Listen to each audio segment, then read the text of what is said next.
안녕하세요. 평소 듣기만 하다가 용기를 내서 제 사연을 보내보려 하는 평범한 40대 초반의 여자입니다.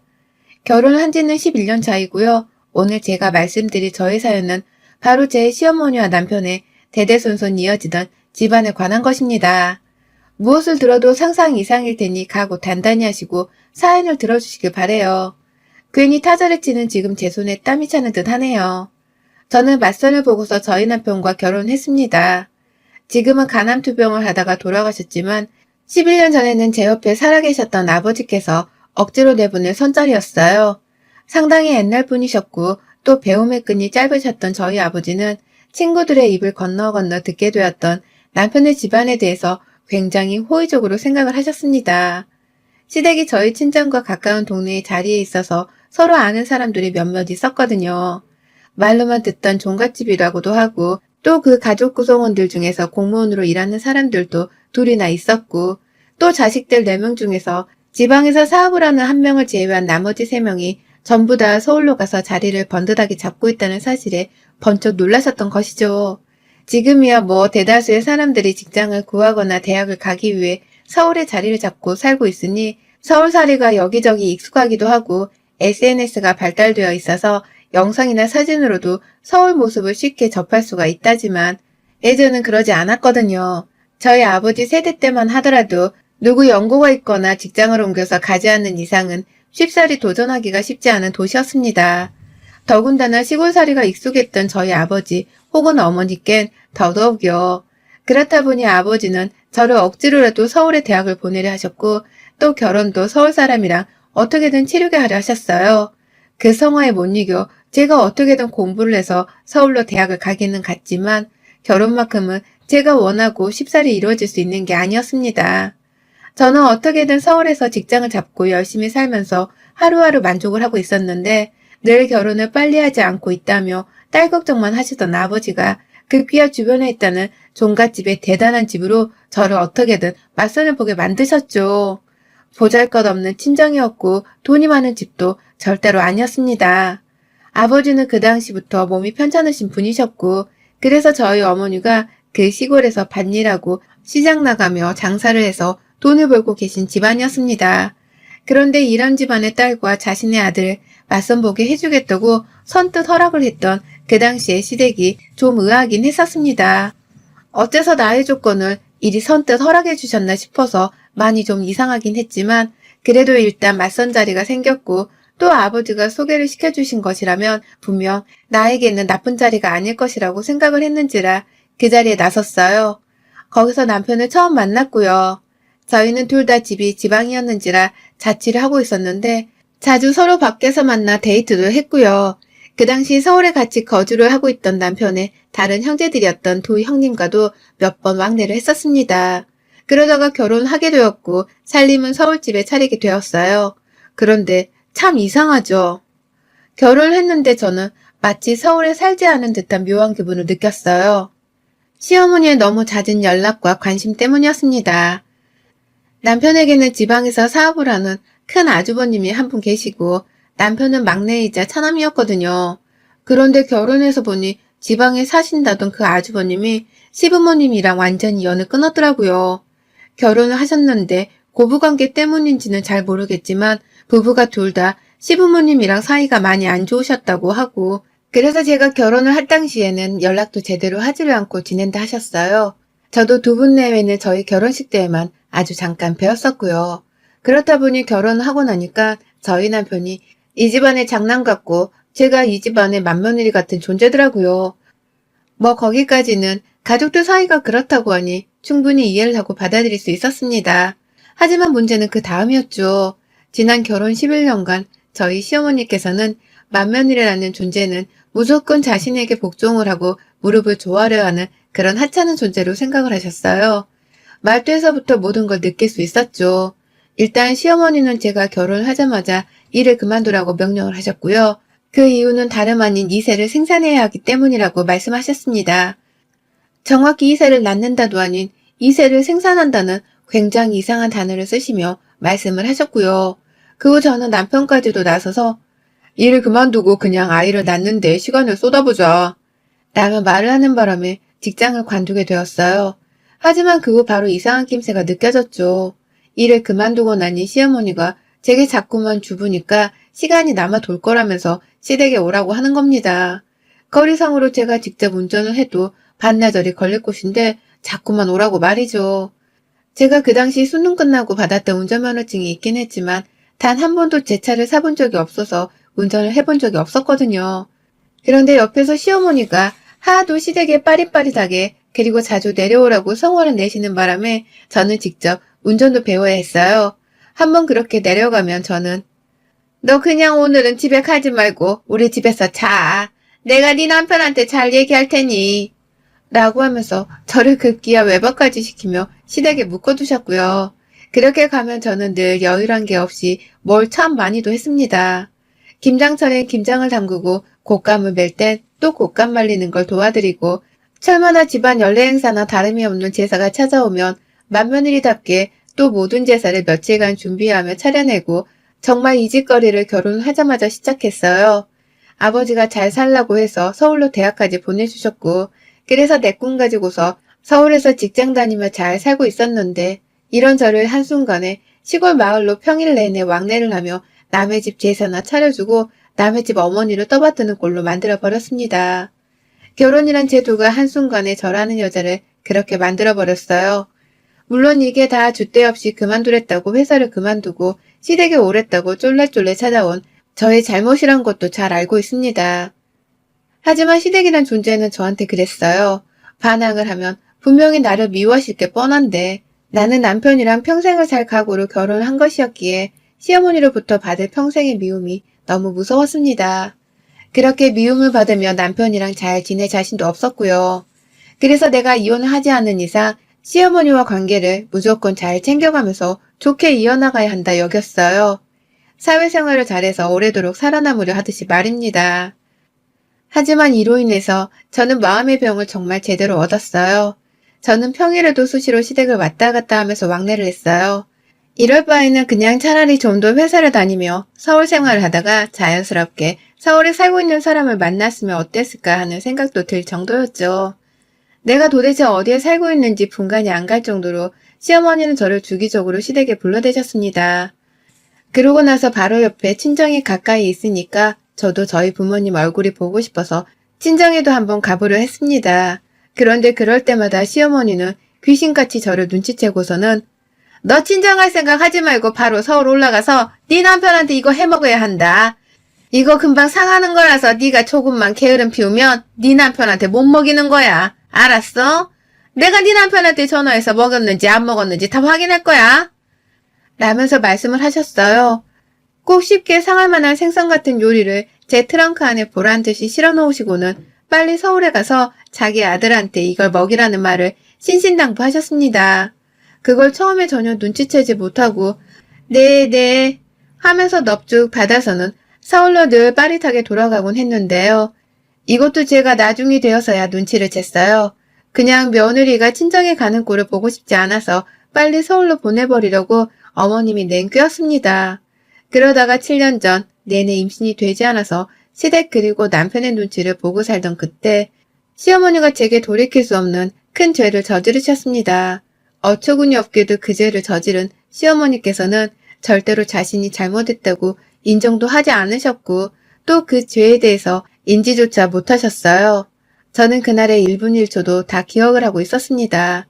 그날도 시어머니가 시댁에 좀 오라면서 아주 성화를 내시는 바람에 다음날 불이 났게 시댁을 찾아갔습니다.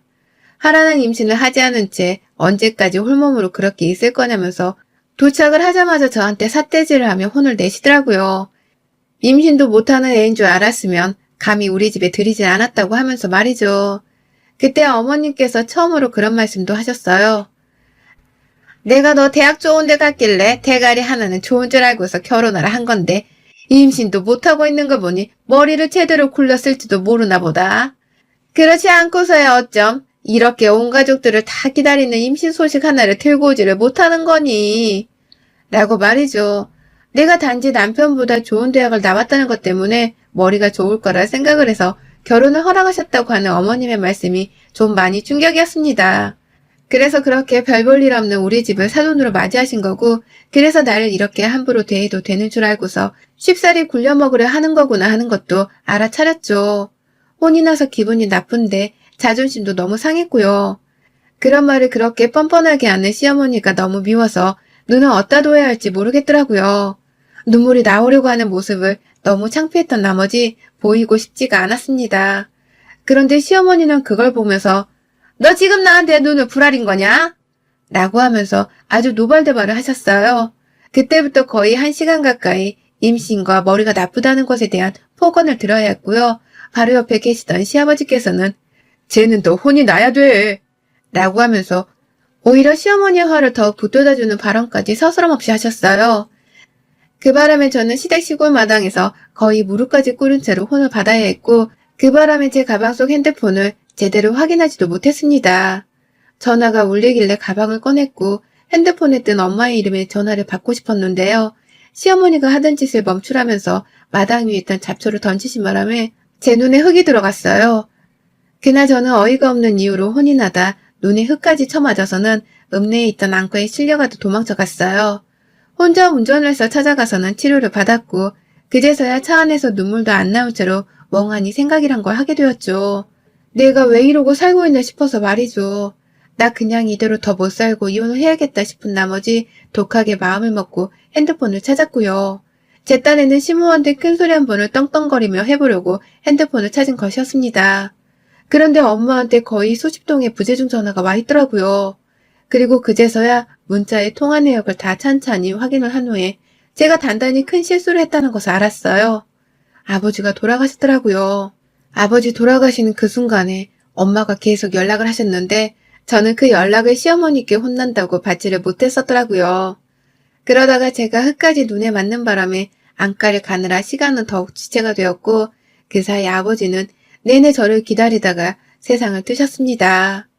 갑작스런 간 경변이 진행되는 바람에 쭉 입원을 하고 계시긴 하셨는데 갑자기 오전부터 상태가 좋지 못하셨다고 하더라고요. 내내 저한테 연락을 하려고 하셨음에도 불구하고 제가 전화를 받을 수 있는 상황이 아니었기 때문에 하지를 못하셨고요. 그렇게 저는 아버지의 마지막 임종을 보지 못했어요. 얼마나 재수가 없었으면 아버지의 임종을 시어머니한테 잔소리를 듣느라고 보지를 못했을까요? 스스로 이런 생각을 하다 보니 내 자신이 너무 못나 보이고 정말 딱하게 그지 없었습니다. 그러다 보니 이혼이 하기 싫어지대요. 내가 왜 이혼을 해야 하나 싶더라고요. 나한테 해준 것도 없이 괴롭히고 아빠 임종도 못 보게 만든 시어머니를 그냥 그래도 떠나듯이 이혼하고 도망치려 하는 건 제대로 된 복수가 아니지 않나 싶었습니다. 그래서 제 생각이 꼬리에 꼬리를 물다가 결국 복수심으로 들끓었어요. 저는 남편과 이혼하지 않은 채 아버지 상을 다 치르고 나서 곧장 서울에서 재취업을 했어요. 취업을 했다는 소식에 시어머니는 아니나 다를까 난리를 피우셨고요. 저희 큰아주버님네가 딸들밖에 없는데 시어머니가 또 그걸 빌미로 얘기를 꺼내면서 빨리 아들을 낳아야 하는데 어딜 취업을 하냐며 당장 그만두라 하시더라고요. 그래서 제가 말씀드렸죠. 점집에 가서 애가 언제 들어서냐고 했더니만 지금 밖을 돌아다녀야 애가 들어설 기운이 찾아온다 했다고 말이죠. 지금 밖을 돌아다녀야 애가 내년에 생길 텐데 라고 하면서 점집 얘기를 하고서는 병원에 가서 검사도 다 받고 내 몸에 이상이 하나 없다 했다는 말씀을 드렸어요. 그랬더니 어머님도 그게 순간 솔깃하셨는지 밖에 어딜 다니래? 라며 관심을 보이시더라고요. 그렇게 저는 1년 그리고 2년 그렇게 쭉 시어머니의 성화를 매번 들을 때마다 무당 얘기, 병원 얘기 하다못해 남편 몸이 부실하듯 하여 보약을 먹이며 절에 기도를 드리러 다녀왔단 얘기까지 돌려가면서 어머님께 말씀을 드렸어요. 나는 최선을 다하고 있고 이제 조금만 더 참으면 애가 찾아올 거라는 말을 말입니다. 내 몸도 다 준비가 되어 있고 기운도 슬슬 차오르고 있고 남편의 몸도 보약을 먹여가며 옆에서 성심성의껏 챙기고 있으니 절대로 걱정을 하지 말라고 말이죠. 그렇게 살다 보니 7년이나 지나버렸고요. 어머님도 슬슬 지치기 시작하셨는지 저를 보면 애타령은 하고 싶은데 더 말하기가 싫다는 듯이 너 애는 라며 말을 흐리곤 하셨어요. 괜히 물어보려 하다가 제가 또 무당이 무슨 말을 했냐면요. 라면서 점집 얘기를 꺼내려 하는가 싶으면 아니다 됐어 그 얘긴 그만해라 라고 하면서 제 말을 잘라먹으셨죠. 그걸 옆에서 지켜보는 저는 늘 속으로 한바구음이 지어졌고 시어머니에 이어서 시아버지까지 집안의 대가 끊기는 게 아니냐면서 골머리를 앓으며 가슴조리 하시는 모습을 볼 때마다 환호를 질렀습니다. 그렇게 저는 임신할 생각이 추워도 없으면서 어떻게든 애를 가지려고 최선의 노력을 다하고 있다는 것을 보여드리려고 했어요. 정말 최선을 다해서 내가 애를 낳으려고 마음먹고 있다는 것을 말이죠. 그러는 와중에 제 나이는 40대 초반이 되었고요. 제 남편은 이제 40대 중반이 되어 곧 쉰을 바라보게 되었어요. 시부모님께서는 진작에 흰머리로 머리카락이 가득 채워졌고 이제는 뭐 더 나이가 드셔서는 입만 나불거리기만 하지 이전처럼 모래를 저한테 던진다는 식의 힘은 절대로 쓰지를 못하셨습니다. 그러다 지난 추석에 남편이랑 시댁에 데려갔다가 남편이 술을 잔뜩 먹고 취했어요. 시부모님 앞에서 말이죠. 그러고서는 남편이 저한테 소리를 질러버리고야 말았습니다. 야, 너는 서방이 따로 있냐? 내가 네 서방인데 나랑 잠자리를 가지지도 않고서 어떻게 애를 낳겠다는 거야? 이 뻔뻔한 거짓말쟁이야. 라고 하면서 저를 향해 술주정을 퍼붓더라고요. 그 바람에 종갓집 어르신들이 다 우리 집에 와 있는 중이었는데 저희 시부모님이 남편 입을 틀어막고 저는 저대로 신이 나서는 남편 말에 맞짱을 떴습니다. 더 소란을 피우기 위해서 말이죠. 내가 너랑 아이 가지려고 얼마나 노력했는데 라면서 말을 실실 웃으며 말을 했더니만 남편이 그러더라고요. 야, 네가 언제 나랑 잤다고 그래? 너 이씨 장인어른 돌아가시고 나서 나랑 한 번도 안 잤잖아. 너 우리 엄마 꼴 보기 싫다고 나랑 잠자리를 매번 거절했잖아. 라고 말이죠. 재차 제가 자신이랑 잠자리를 지난 7년간 거부를 했다는 말을 시부모님과 온갖 종갓집 식구들 앞에서 폭탄 선언을 하듯이 뱉어내 버렸어요. 그러는 바람에 저희 시부모님은 처음엔 술주정인 줄 알았다가 이게 술주정을 방자한 고해성사가 아닌가 싶으셨는지 저를 동시다발적으로 쳐다보기 시작하셨고요. 그와 동시에 주변에 있던 온갖 어르신들까지 전부 다 저를 쳐다보면서 당장 변명이라도 해보라는 식으로 노려보기 시작을 하자 저는 외쳤습니다. 그제서야 사실을 떵떵거리면서 말했습니다. 그래요. 나 그동안 이 집 장손이랑 잠자리 안 가졌어요. 됐어요? 라고 말이죠.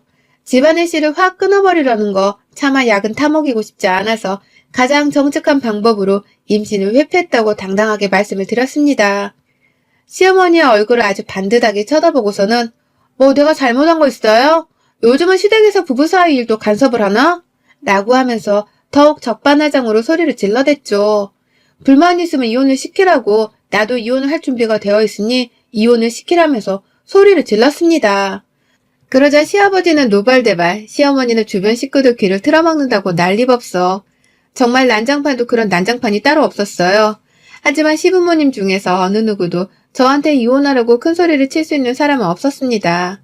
오히려 이혼이란 말에 숨을 헐떡이면서 가족들의 눈치를 살피기 시작했죠. 왜냐면 이 집 구석은 종갓집이라서 이혼도 함부로 시킬 수가 없거든요. 이혼 도장을 찍은 사람이 있기라도 하면 사돈의 팔촌까지 나서서는 왜 이혼을 했냐고 감히 어떻게 이혼을 했냐면서 잡아 뜯어버릴 게 뻔한 집구석이었습니다. 그러니 시부모님은 첫째 아주버님네도 이혼을 한번 시켜보지도 못한 채 큰며느리가 마음에 안 든다면서 그냥 가족에게서 배제를 시켜버렸더라고요. 저도 그걸 안 지는 얼마 안 되었고요. 시부모님이 하나 남은 아들까지 이혼을 시키지 못하실 거라는 걸 잘 알았기에 제가 마음에 안 든다는 이유로 가족에게서 배제를 시키려고 하지 않으실 거라는 걸 잘 알았기에 저는 더욱 당당하게 남편과의 잠자리를 거부했던 걸 인정했고요. 시어머니께 이게 다 당신 때문이라 큰 소리를 더 쳤습니다. 당신한테 눈두덩이 쳐먹고 병원에 갔던 날 우리 아버지 돌아가셨던 거 기억하죠?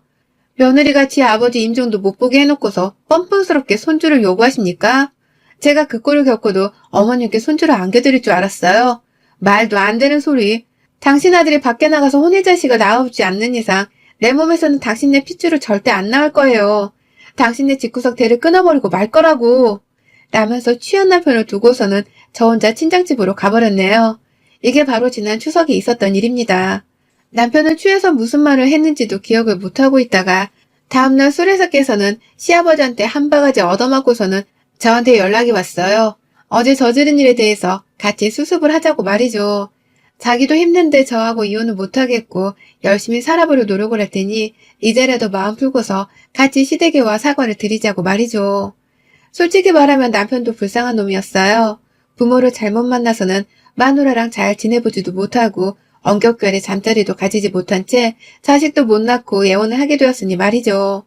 저를 그렇게까지 좋아라 해주고 또 계속 옆에 붙잡아두고 살려 하는 남편이 고맙기도 했습니다.